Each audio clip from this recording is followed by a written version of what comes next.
Welcome to my channel. तो आज हम इसका थर्ड पार्ट देखेंगे फोर्स एंड प्रेशर का। तो हम कंटिन्यू करते हैं अब। The strength of a force is usually expressed by is magnitude, its magnitude. अब ठीक है, अब मैग्नीट्यूड मतलब क्या, देखो मैग्नीट्यूड मतलब न्यूमेरिकल स्ट्रेंथ। अब सपोज एक एग्जांपल ले लिया हमने, 15 न्यूटन, 15 न्यूटन, मतलब फोर्स कितना फोर्स अप्लाइड है एक जगह पे, कुछ एक पर्टिकुलर डायरेक्शन में 15 न्यूटन। तो 15 न्यूटन में 15 जो है उसे हम मैग्नीट्यूड बोलते हैं। सिंपली हम मैग्नीट्यूड को ऐसा कह सकते हैं, magnitude is a numerical value strength. ठीक है, we are also to specify we have also to specify the direction in which a force acts. Also, if the direction of or the magnitude of the applied forces change, its effect also changes. अगर हमने magnitude, हमारा magnitude थोड़ा कम हो गया तो उसका effect भी change होगा ना। सपोज अगर हम लगा रहे थे 50 न्यूटन, अगर 10 न्यूटन हो गया तो उसका इफेक्ट मतलब जितनी पावर हमने जितना फोर्स हमें लगाया है वो पर्टिकुलर डायरेक्शन में, तो अगर हमने वो मैग्नीट्यूड उसका कम कर दिया तो वो उसका इफेक्ट भी कम हो जाएगा ना।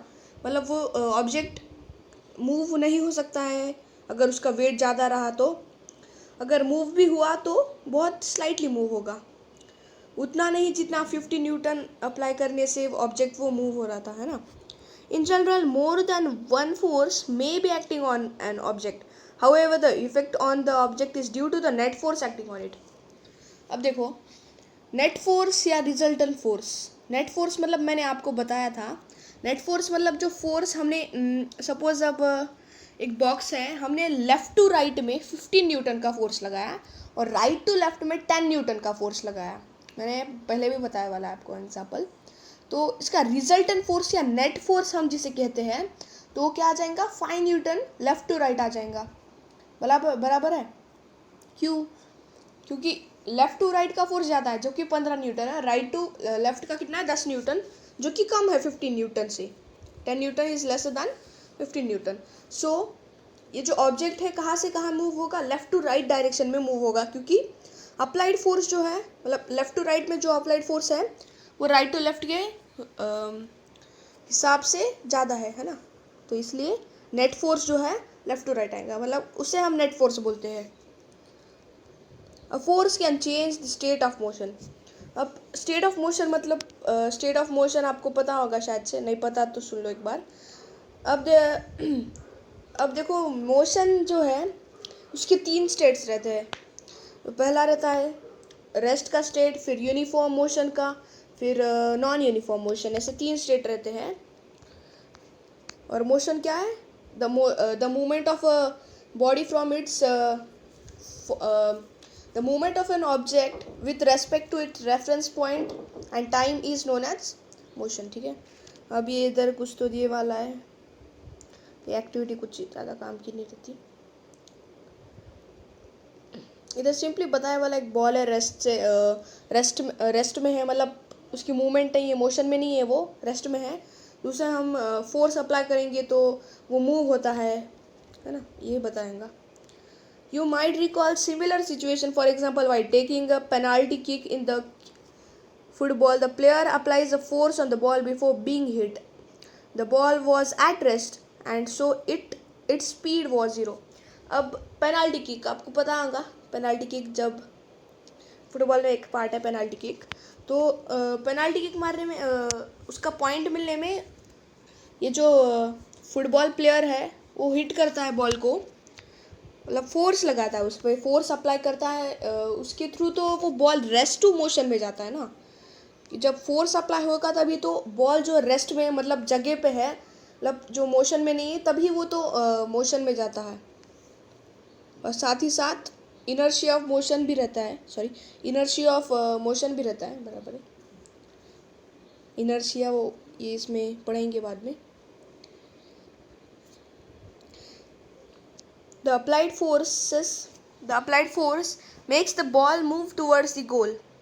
जो अप्लाइड फोर्स है गोल के वो डायरेक्शन में, गोल के डायरेक्शन में वो बॉल को मूव करता है। Suppose the goal keeper dives और jumps dives or jumps up to save the goal. By his action, the goalkeeper, by the action, by his action, the goalkeeper tried to apply a force on the moving ball. The force applied by him can stop or deflect the ball, saving a goal being scored. If the goalkeeper succeed in stopping the ball, its speed decreases to 0. अब क्या बोले वाला है, अब suppose अब ball मारा ये football player ने, वो वाले अपना टीम ने, और जो गोलकीपर है वो बॉल सेव कर लेता है या डिफ्लेक्ट करता है, मतलब अपोजिट डायरेक्शन में वो बॉल को पुश करता है तो बॉल अपोजिट डायरेक्शन में जाना डिफ्लेक्ट बोलते हैं, डिफ्लेक्ट कर लेता है, तो क्या बोले वाला है इधर, तो अगर गोलकीपर स्कोर बचा लेता है ना, मतलब अगर उसने सेव किया, तो अगर गोलकीपर सक्सीड हो गया बॉल स्टॉप करने में, इट्स स्पीड डिक्रीजेस टू 0. अब अगर वो पूरा स्टॉप कर लिया, मतलब मोशन टू रेस्ट ने लाया, मतलब अब देखो जो फुटबॉल प्लेयर है उसने रेस्ट टू मोशन लाया और गोलकीपर जो है उसने मोशन टू रेस्ट लाया, है ना, तो कितनी हो गई उसकी स्पीड, रिजल्टेंट स्पीड कितनी हो गई, अब 0 आ गई, है ना, कि उसकी मोशन ही नहीं हो रही रेस्ट में वो.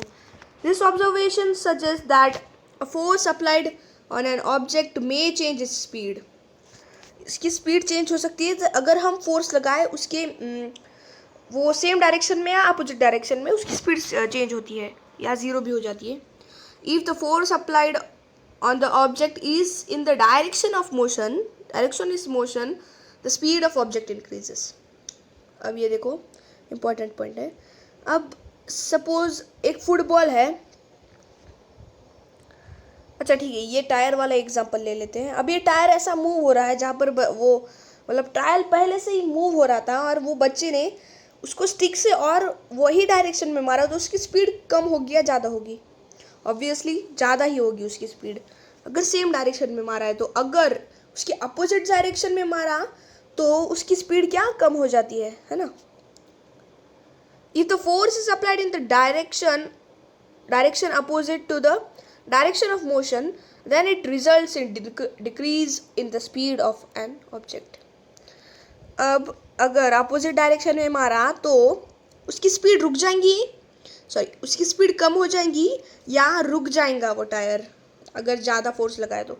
I have seen children competing one another in the moving rubber tyre और ring by pushing it. 11.7. I now understand why the speed of the tire increases whenever it is pushed. Yeah. Pahali is curious to know whether application of a force can only change the speed of an object. Let us find. क्या वो सिर्फ speed change कर सकता है? वो curious है कि वो बाकी क्या कर सकता है फोर्स.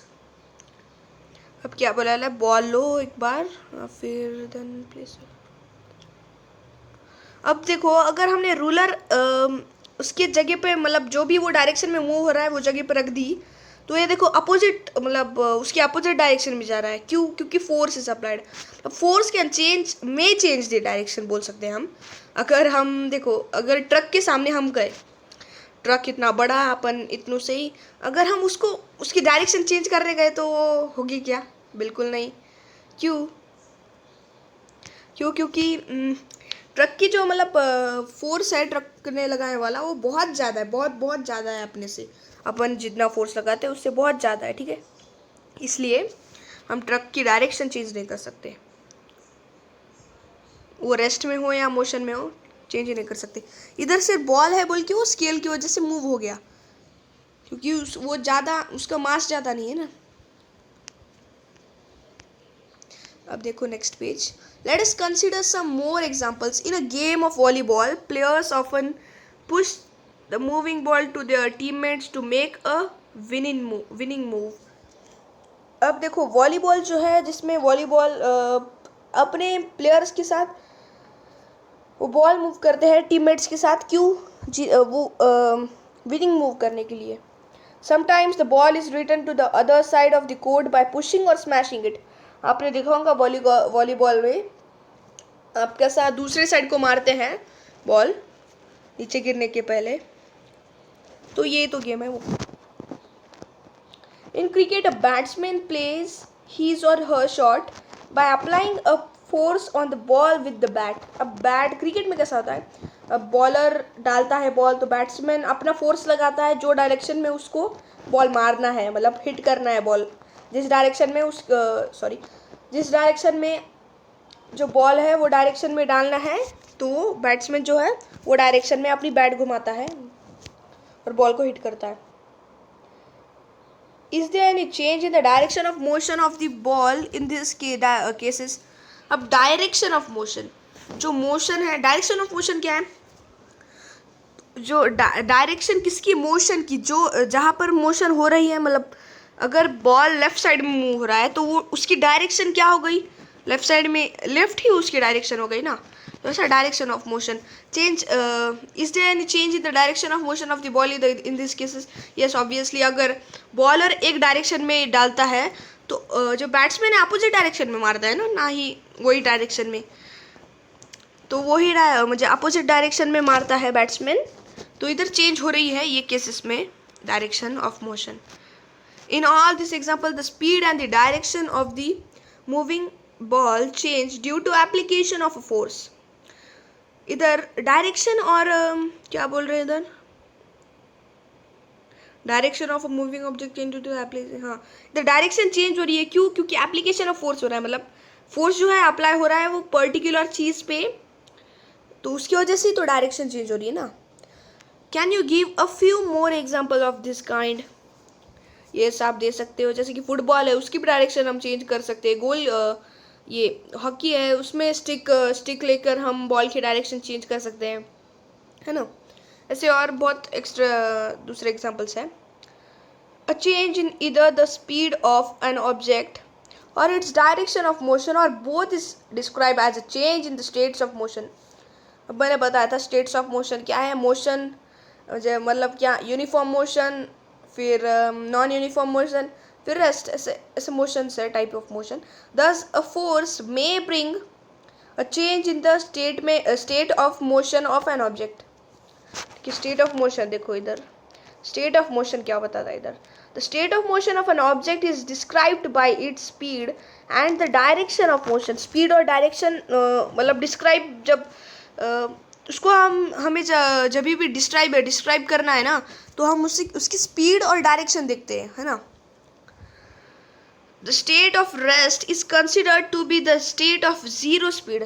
मैंने कहा था रेस्ट मतलब क्या, जीरो स्पीड, नल भी बोल सकते हैं हम उसे। And an object may be at rest और in the motion, both are it stages of motion. अब दोनों स्टेजेस है, रेस्ट भी है मोशन भी है, ठीक है, मोशन की भी स्टेजेस है, वैसे मतलब रेस्ट और मोशन पकड़ लो बस। Does it mean that the application of a force would always result in the change in the state of motion of the object? Let us find क्या बोले वाला इधर, does it mean the application of force, force का जो apply अगर किया तो हमने अगर फोर्स अप्लाई किया तो ये चेंज करता है क्या स्टेट ऑफ मोशन? ऑब्वियसली करता है, क्योंकि फोर्स की मैंने स्टार्टिंग में आपको बताई होंगी फर्स्ट वीडियो में कि force is a physical quantity which may vary to change the state of motion, है ना, मतलब वो चेंज कर सकता है, मे कर सकता है, तो ज़रूरी नहीं है कि करेगा ही। जैसे मैंने ट्रक का एग्जांपल बताया, तो हम उसके चेंज का नहीं कर सकते ना डायरेक्शन, सॉरी मोशन चेंज नहीं कर सकते उसकी। अब